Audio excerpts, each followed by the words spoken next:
Hi, I'm Melissa, and this is the Book Break. And today we're talking to a historical romance author with a wonderful new story that just came out. Her name is Sandra Montanino, and we're going to bring her on in. Hi, Sandra. Hello, how are you? I'm doing great, and I am so excited to talk about your book. It's called The Weight of Salt. And now this book is actually based on your grandmother's story. Tell us a little bit more about what your book is. Well, it starts out in 1906, and it's in Ybor City, Florida, at a time when it was the cigar capital of the world. And there were like over 200 cigar factories in this little section. Ybor City is actually the northeast section of Tampa, Florida. Oh. And immigrants came from all over to roll cigars, and it was an incredible place. But it's the story of my grandmother. Starts out when she's 15, and her family's Sicilian. They came from Santo Stefano Quisquina Agrigento, Sicily. And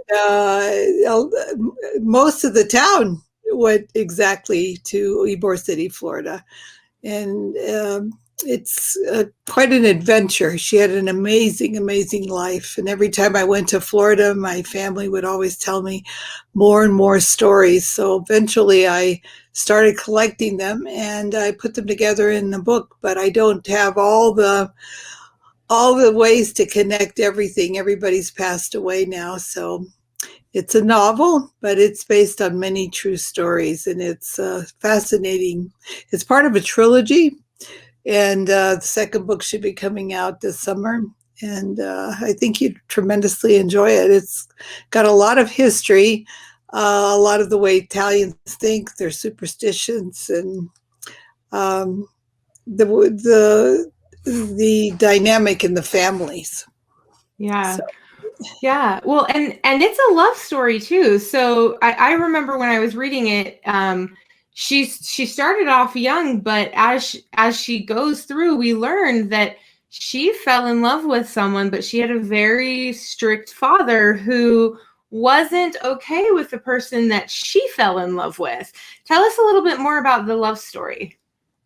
well, my great grandfather, Angelina's father, Domenico, was very old world. And in Sicily, the southern part of Italy was very dominated by the northern part. And they thought it was all going to be great once Garibaldi came into the picture and united it all. But it turned out not to be like that. And so the southern Sicilians, were very protective with each other. They wanted to stick together, and that's how they protected themselves.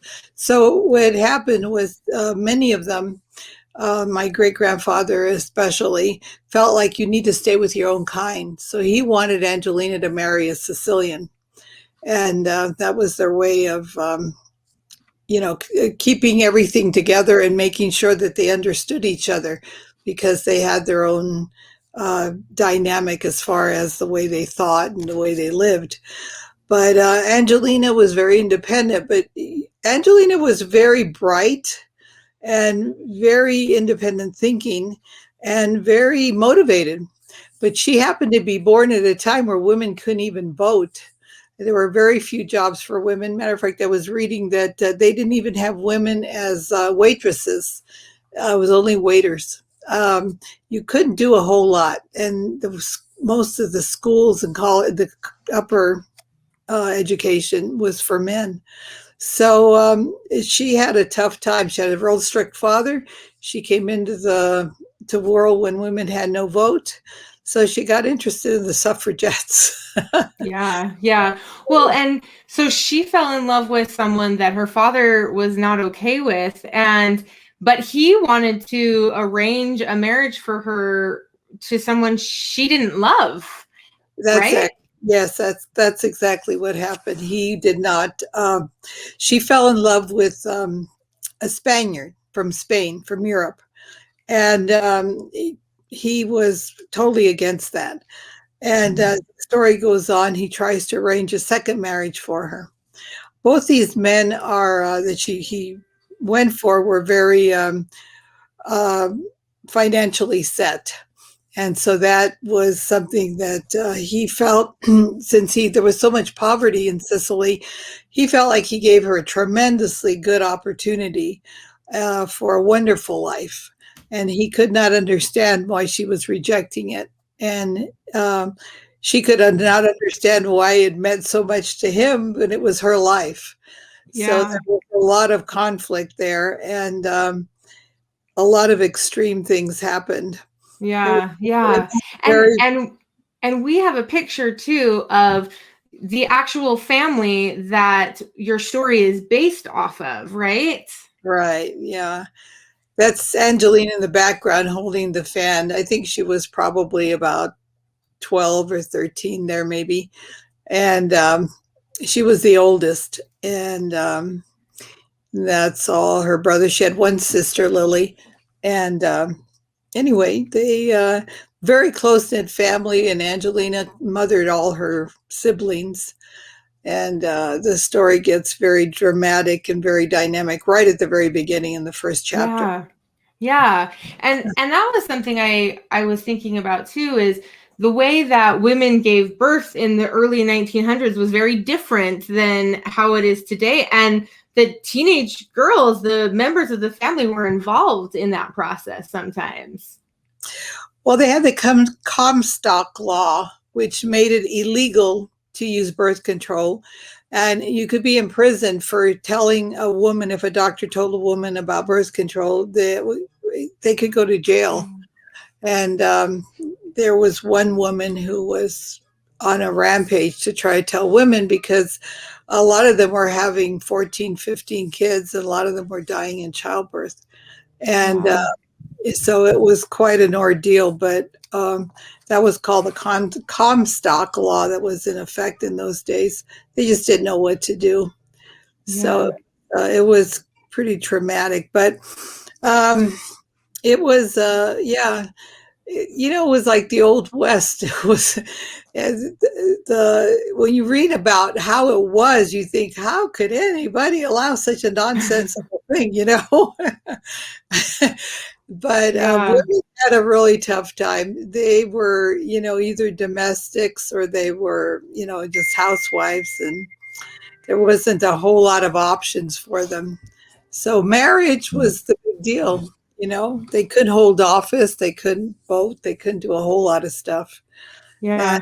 it's pretty And and they were in this story. I noticed that she was a very independent woman. So just like you mentioned, we think about that today and think, how could anyone do that? And it was hard for her to do it too. How did you learn about these stories? Did your grandmother tell them to you? How did you learn about all of this? well, my grandmother did tell me a lot, and it was, but it was the family, kind of the family that observed it. And every time I would go to Florida, they had a new story to tell me, because it was a very big conflict between Angelina and her father. And in this time period, especially, Italian families are very, very close. But the main thing is that Angelina was, uh, I don't want to say she was rebellious, because she was very obedient to her father. But as she kept getting older, she kept thinking, wait a minute, why can't I do these things, And so, like I said, she tried to get some encouragement from the suffragettes. And so, but yeah, the clash was very big, because all the girls at the time, not all the girls, I guess, but a great number of girls, they did what their fathers told them, especially Italian girls.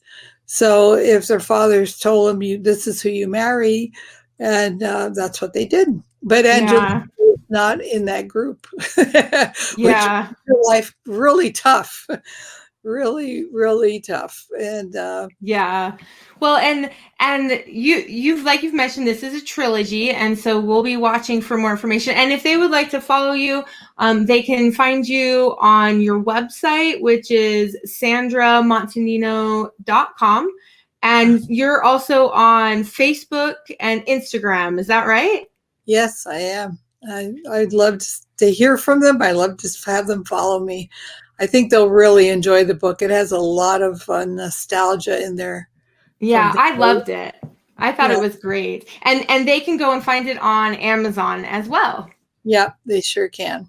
Okay, great. Well, thank you so much for being here with us today, Sandra. No problem. I enjoyed every minute. Thank you for having me. You bet. Thank you. And thank you, viewers, for being with us. We'll see you next time.